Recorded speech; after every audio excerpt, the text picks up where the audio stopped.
मोदी का राजनीतिक स्टंट या कांग्रेस की भारत जोड़ो यात्रा से ध्यान भटकाना तो नहीं। आपको भूख महंगाई से मारने की चिंता है। अब आपके देश में आ गए हैं 8 चीते, वो भी अफ्रीका से, भूखे बीमार। मगर क्यों, किस लिए? 8 चीतों का मतलब 32 टांगे प्लस 16 आंखें और 8 मुंह। और ये सब कब? जब भारत देश के प्रधान सेवक का विवादित जन्म दिवस 17 सितंबर और दूसरा 29 अगस्त को मना है। ये सब मैं नहीं कह रहा हूँ, बल्कि गुजरात यूनिवर्सिटी की पोस्ट ग्रेजुएशन डिग्री में उनकी जन्मतिथि 29 अगस्त 1949 है, जबकि परिवार के मुताबिक 17 सितंबर 1950 है। ऑफिशियल वेबसाइट पर 17 सितंबर ही है। इस पर कांग्रेस के वरिष्ठ नेता शक्ति सिंह गोहिल ने कॉलेज रजिस्टर की प्रति दिखाते हुए बताया कि जिसमें मोदी ने एमएन कॉलेज विश्वनगर से 12वीं किया था, उसमें 29 अगस्त 1949 दर्ज है और मोदी का नाम नरेंद्र कुमार दामोदर दास मोदी है को दिखाया था, जबकि मोदी ने अपने चुनावी रिकॉर्ड में जन्मतिथि अंकित नहीं की है। जबकि कांग्रेस का कहना है कि पासपोर्ट, पैन कार्ड व अन्य दस्तावेजों में उनकी जन्मतिथि क्या है। हालांकि उनकी शिक्षा को भी लेकर सवाल उठते रहे। खैर, उन्होंने 17 सितंबर को ही अपना जन्मदिन मनाया। इस अवसर पर विशेष विमान से भूखे पेट चीते अफ्रीका से लाए गए, वो भी खरीद कर, और मध्य प्रदेश के जंगल लिभुविया से पार्क में छोड़े गए। ये पहली घटना है जब किसी खूंखार प्रजाति के जानवरों को लाकर पिंजरों से खोला गया। भारत में शिक्षा, स्वास्थ्य, रोजगार, नौकरियों से ज़्यादा इस देश में चीतों की जरूरत है क्या? जबकि आंकड़ों के हिसाब से लगभग 70,000 गायें सड़क पर दुर्घटना की शिकार हुई, तो लंपी बीमारी से कई लाखों मर चुके हैं। उनका इंतजाम तक नहीं किया गया, बल्कि चीतों का एक खेल खेला गया। वो 181 हिरणों को खाने के लिए भी छोड़ा गया। ये वही हिरण है जिन्हें मारने को लेकर फिल्मी अभिनेता सलमान खान को सजा हो गई थी, और अब 181 हिरण चीते को खाने के लिए छोड़े गए, यानी उनके मुंह का निवाला बनाया जा रहा है। यानी गाय माता मर रही है तो मरने दो। अब विदेशी चीतों का संरक्षण समझ से परे नजर आता है, मगर लंबी स्किन बीमारी से हजारों गाय मर रही हैं। 33 करोड़ देवी देवताओं का बोझ ढोने वाली गायों की कोई खबर लेने वाला नहीं है। गौरक्षा के नाम पर लूट, दंगे और सरकार के चंदे लेकर बीफ एक्सपोर्ट में विश्व गुरु बना दिया गया है। 150वें रैंक का दलाल मीडिया ये भी इस चीते को लेकर खबर बना लेता है।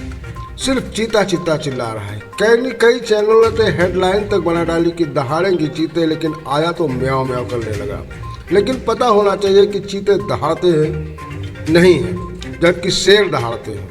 पशुओं का अपना भौगोलिक क्षेत्र होता है, वे वहाँ ज़्यादा पनपते हैं। तंजीनिया, नामीबिया चीतों की मात्र भूमि है, वहाँ लाखों मिलते हैं। जबकि देश के चिड़ियाघरों में शेर बाघ मर रहे हैं, उन्हें कोई बचाने वाला नहीं। मगर विदेश चीते का शौक बढ़ाकर ध्यान भटकाना तो नहीं। तो आपको सिर्फ भूख और मारने की चिंता है।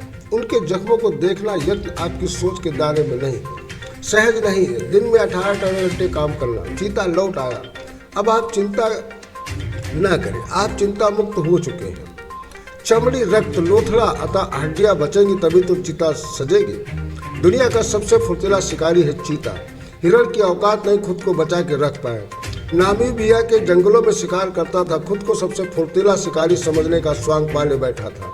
शिकार करने में हिस्से भी हमसे भी अधिक फुर्ती चलबो ना कर लिया दुनिया मिट्टी में। नामीबिया के शिकारी हमें यहाँ शिकार करें, मेक इन इंडिया। हमारे देश में 2 पैर वाले जानवर शिकार करने का खूब प्रमोशन करते हैं। हमारे मापदंड पर उतरना उनके वश में नहीं।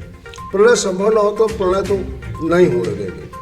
विफलता की हमें आवश्यकता नहीं है। सुस्त शिकारी मेरे किस काम के, चुस्त शिकारी चाहिए। खैर, विमर्श का केंद्र है कब ध्यानाकर्षण समारोह प्रायोजित हो, ताकि समस्याओं के अंबार तेरे दबी जनता सिसकी भरने के अवसर से महरूम हो जाए। भारत भूमि पर 7 दशकों के उपरांत कोई इतना फुर्तीला शिकारी आया है। आपको प्रसन्न होना चाहिए, कोई शिकारी आया तो है। अब आपकी लाशें नदियों में लावारिस नहीं तैरेंगी। पूरे चाव से आपकी चमड़ी शिकारी के मजबूत दांतों से उधेड़ी जाएंगी। रक्त पिया जाएगा, हड्डियां चबा चबा कर भोजन का आनंद लिया जाएगा। आपको खुश होना चाहिए, जीवन निरर्थक नहीं गया। सबसे फुर्तीले शिकारी के काम आया। एक सफल जीवन में इससे अधिक और क्या अपेक्षाएं होनी चाहिए। चार पैर का शिकारी आपके शरीर का शिकार करेगा और 2 पैर का आपके संसाधन का, आय के स्रोत, सुरक्षा, शिक्षा, नौकरी और आवास का।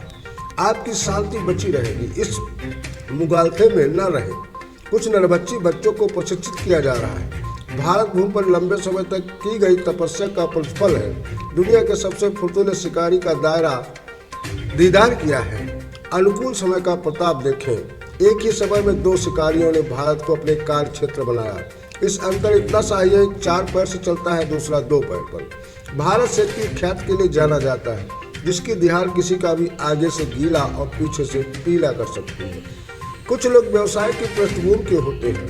उनकी हर गतिविधि इसके इर्द गिर्द घूमती है। 2014 से लिए गए सभी निर्णय व्यवसाय केंद्रित ही रहे हैं। स्वच्छ भारत, राफेल सौदा, नोटबंदी, अनुच्छेद 317 का उन्मूलन, महाराष्ट्र के यतमाल जंगल की 2018 में बाघिन की गोली मारकर हत्या। लोगों ने अंदाजा लगा लिया था क्योंकि रिलायंस के छोटे मियाँ को सीमेंट फैक्ट्री लगाने के लिए तकरीबन 500 हेक्टेयर जमीन आवंटित की गई थी। बाघिन, जिसका प्यार से अवन नामकरण किया गया था, के विचरण से परियोजना का कार्य बाधित हो रहा था। उसे CBI, ED, ANI, income tax department के रेट की चिंता तो थी नहीं, क्योंकि वो ठहरी जानवर समझ नहीं पाई। जहां यह साजिंदे सफल नहीं होते, वहां बाघिन को आदमखोर घोषित कर गोली मारना सियासी हथगंडे भी तो आखिर काम ही करते हैं। चढ़ गई अवनी सियासी हथगंडे की भेंट। लीबिया से लाए गए चीते कूड़ों के जंगल में इसलिए तो नहीं छोड़े गए कि पहले सहारिया आदिवासियों के गांव को, जिनकी संख्या 25 चीते के भय से खाली कराया गया, फिर जमीन किसी गद्दार उद्योगपति को बेच दी जाए। आवश्यकता सनी चीतों को आदमखोर घोषित कर गोली मार दी जाए। भारतीयों की याददाश्त कहाँ इतनी प्रखर है, वो हिसाब मांगे कि जन्मदिन के तोहफे किस हाल में है। यहाँ किसी को फुर्सत है कि पूछे, जब चौकीदार गुजरात के मुख्यमंत्री थे तब वो 2009 में सिंगापुर में गिर के सिंह के बदले 4 चीते लाए थे, जिन्हें जूनागढ़ के जंगलों में छोड़ा गया था। खबरों के मुताबिक 2014 तक सभी चीतों की मृत्यु हो चुकी है। यदि उनकी जनसंख्या बड़ी होती तो नामीबिया से चीतों को लाने की जरूरत नहीं पड़ती। हमारे देश के लोगों को मस्करे बहुत पसंद है। यूक्रेन में एक मस्करा राष्ट्रपति बनता है तो दुनिया में एक धुरी रूप के समक्ष तनकर खड़ा हो जाता है, पीछे हटने का नाम ही नहीं लेता। अफसोस हमारे यहाँ के द्वितीय महानुभाव अपने मस्करे के कैरेक्टर में इतने रम गए हैं कि उससे बाहर निकल ही नहीं सकते। चिंता की कोई बात नहीं, चीता लौट आया है। जल, जमीन, जंगल सब खाली हो जाएंगे और आदिवासी बच गए तो घुमंतु जीवन को बात दोगे। जब देश की राष्ट्रपति भारत की प्रथम नागरिक आखिरकार एक आदिवासी महिला है, तब चौकीदार को इतनी सहूलियत मिलनी ही चाहिए। और इस विषय पर एक बार पुनः प्रधान सेवक को जन्मदिन की बहुत बहुत मुबारक।